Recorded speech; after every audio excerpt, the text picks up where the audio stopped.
হারামজাদি, সংসারে অশান্তি বলেছিস তুই। তোর পেট আজকে আমি খাইলাম।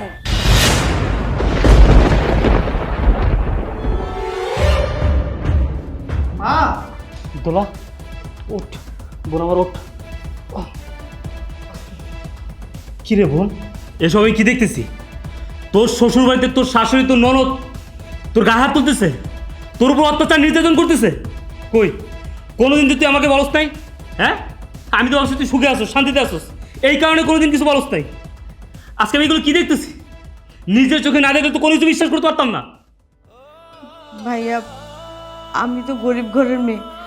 বিয়ের সময় তো তুমি ওদেরকে কিছু দিতে পারো নাই, তাই আমার পেট অত্যাচার করে। আর অত্যাচার আমি মুখ বুজে সহ্য করি, এই জন্য যে গরিব ঘরের মেয়ে, তোমাদের ঘরে গেলে তো বোঝা হয়ে যাব।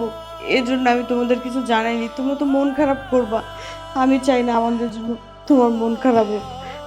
ভাইয়া, আমি ভালো আছি। মা অত্যাচার করলে সন্তান কিছু মনে করে না, আমি কিছু মনে করিনি।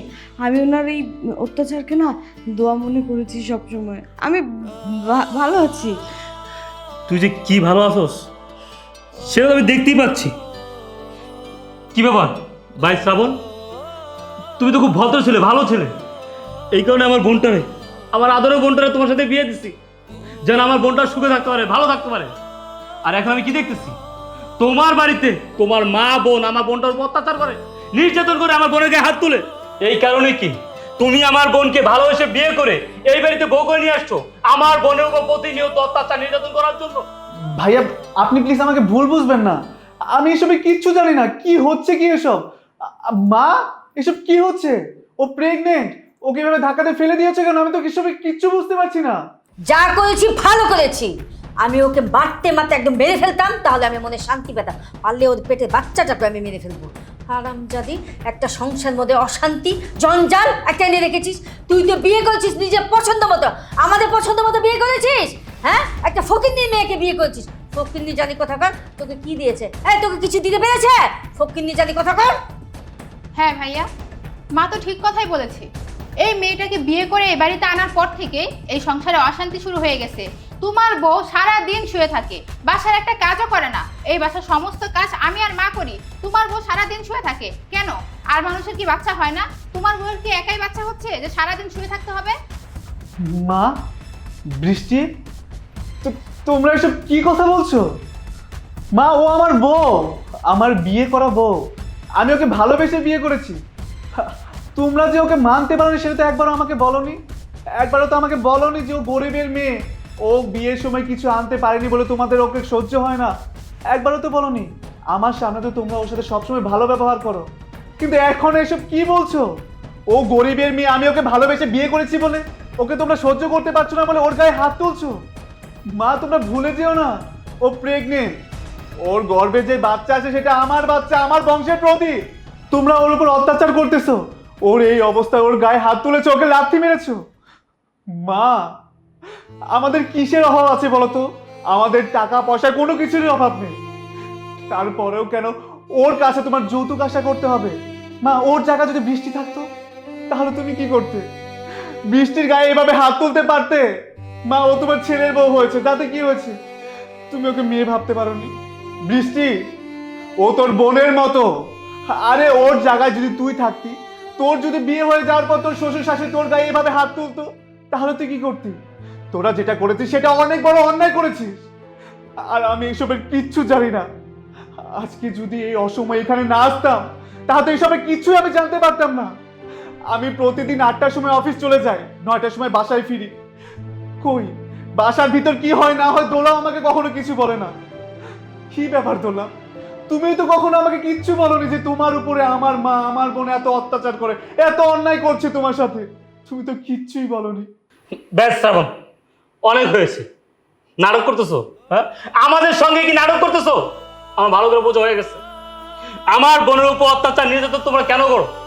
কারণ আমার বোনের বিয়েতে তো আমরা কিছু দিতে পারি নাই, আমরা গরিব। আচ্ছা শ্রাবণ, মা, ওই আমরা গরিব বলে কি মানুষ না? গরিবরা কি মানুষ হতে পারে না? আপনারা গরিবরা কি মানুষ মনে করেন না? আমাদের কি অপরাধ? আমরা গরিব বলে কি আমার বোনের সংসার করার অধিকার নাই? তোমাদের কাছে কি টাকা পয়সা ধন সম্পত্তি সবকিছু, ভালোবাসার কোনো মূল্য নাই? এই একদম চুপ, নাটক বন্ধ করো। তোমাদের ভাই বোনের নাটক দেখার জন্য এখানে আমরা দাঁড়িয়ে নেই, বুঝতে পেরেছো? যাও তোমার বোনকে নিয়ে এখান থেকে বের হয়ে যাও, বেরাও। মা, ও কোথায় বের হবে? ও কোথাও যাবে না। মা, তুমি ভুলে যেও না, ও আমার বিয়ে করা বউ, এ বাড়ির বউ, ওর গর্ভে আমার বাচ্চা। তুমি সব কিছু জেনেও তুমি কিভাবে ওকে মারতে পারছো? মা, তুমি না মা, তুমি না মেয়ে মানুষ। মেয়ে মানুষ এই কাজটা তুমি কিভাবে করছো? কিসের জন্য করছো? ও যৌতুকের জন্য। মা, যৌতুক নেওয়া এবং দেওয়া সমান অপরাধ, এটা তুমি জানো না? তুমি কেন যৌতুকের জন্য ওর গায়ে হাত তুলছো? আরে ওর একটাই তো অপরাধ, ও গরিব। ঠিক আছে, মানলাম ও গরিব, সেটা তুমি আমাকে বলতা যে ওকে তোমার পছন্দ হয় না, ওকে নিয়ে আমি চলে যেতাম এখান থেকে।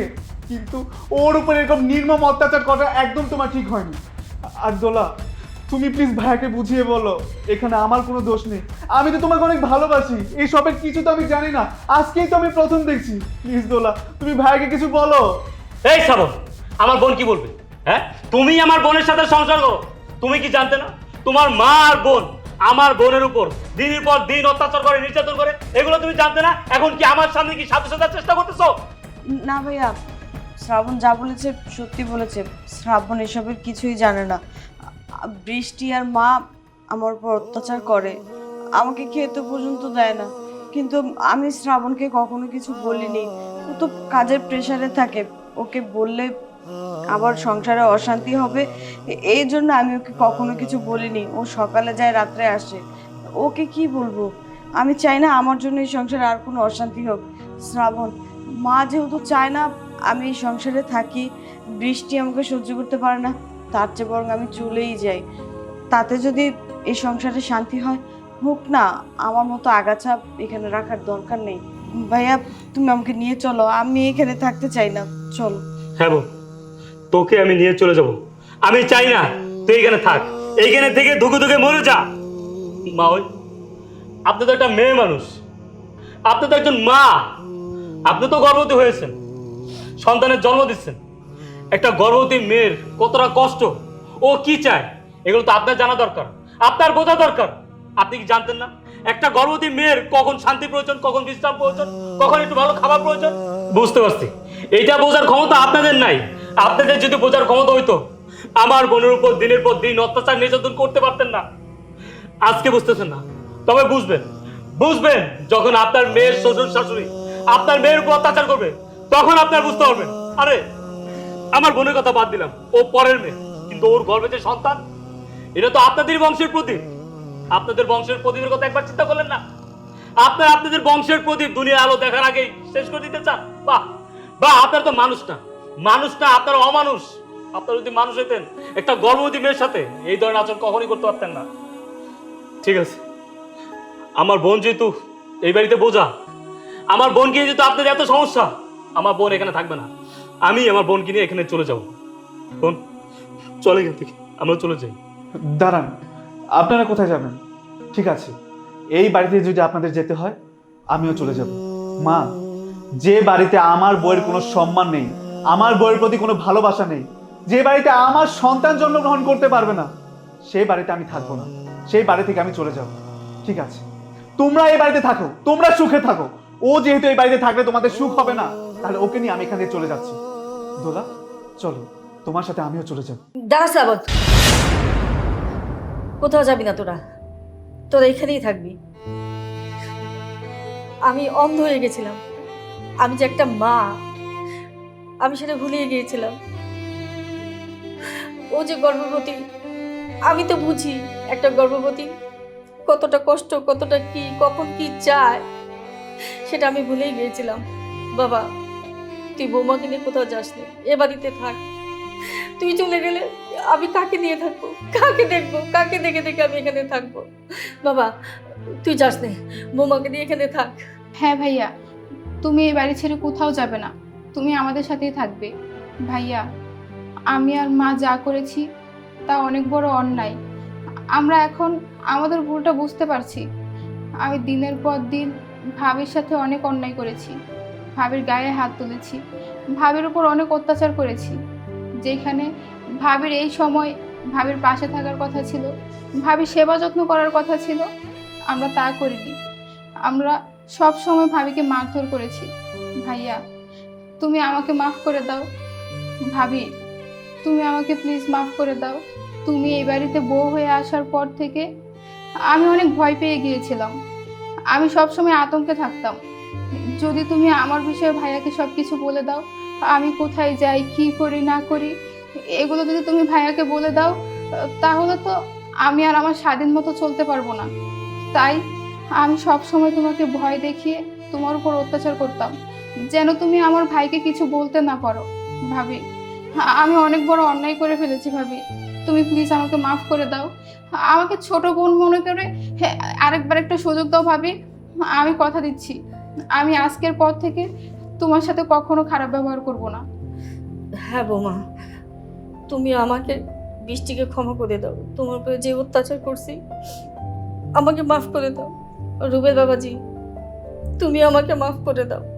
আসলে আমরা ভুল করে ফেলেছি তোমার বোনের উপরে এরকম অত্যাচার করে।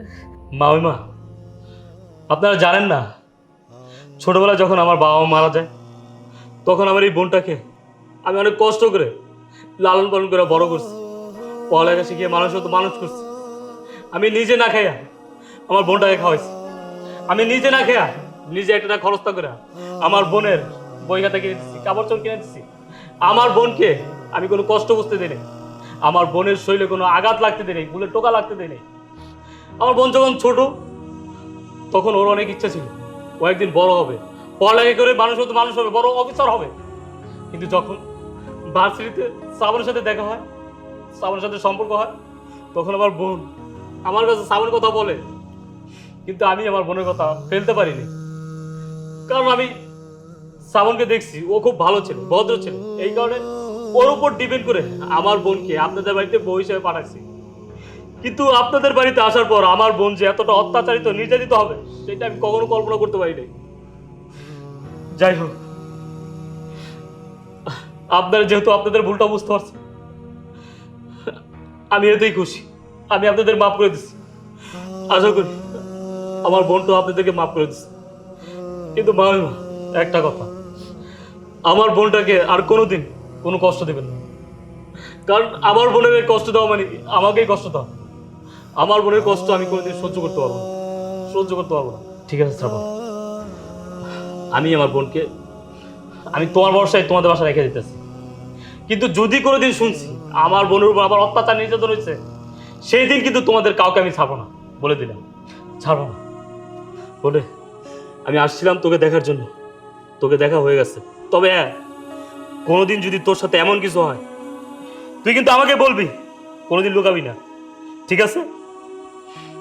আমি চলে গেলাম। ভাইয়া দাঁড়ান, আপনি আজকে যেতে পারবেন না। আপনি যদি চলে যান, তাহলে আমার মনে হবে আপনি এখন আমার উপর রেগে আছেন। ঠিক আছে, যাবো না, আজকে আমি থাকবো।